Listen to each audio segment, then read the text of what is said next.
Okusinziira ku bibalo by'omwaka 2024 ebyakolebwa ekitongole ki Uganda Bureau of Statistics, abantu ebitundu 12.4 ku buli 100 be baliko obulemu obw'enjawulo.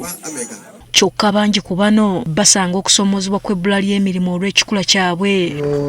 Okusinziira ku kibiina ekigatta abantu abaliko obulemu, tewali nkola nnungamu eyambako abaliko obulemu okufuna emirimu. Bagamba nti abaliko obulemu bangi abettanidde obukugu obutali bumu, kyokka ne gye buli kati bakyakuba misota ku byalo. Kati bano baagala wateekebwe wayambako abaliko obulemu okulaba nga bafuna emirimu. Muli okulaba nti Minisita waffe w'abantu abaliko obulemu avaayo ne employment quotas oba omutemwa ogw'abantu abaliko obulemu abanaafunanga emirimu mu gavumenti era ng'akola ne ripooti eyo buli mwaka mu paliamenti. Tulina ebintu ebyetaagibwa nga abantu abatawulira babeetaaga abataputa mu interview, abatalaba babeetaaga okufuna braille gwe bakozesa ne basoma ebintu nga bwe byetaagisibwa basobole okuba nti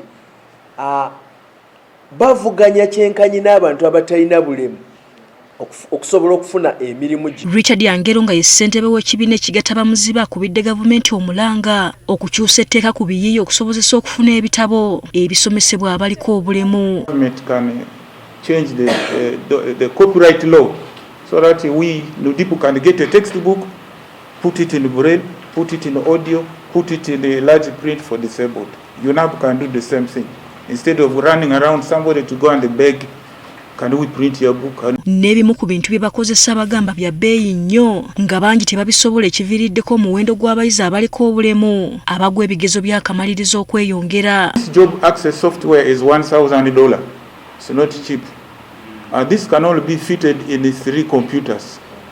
You see? So there are very many students with disabilities in Makerere and so on. So can we not make this thing tax-free or let the government take this over? Because government has never purchased this software for us.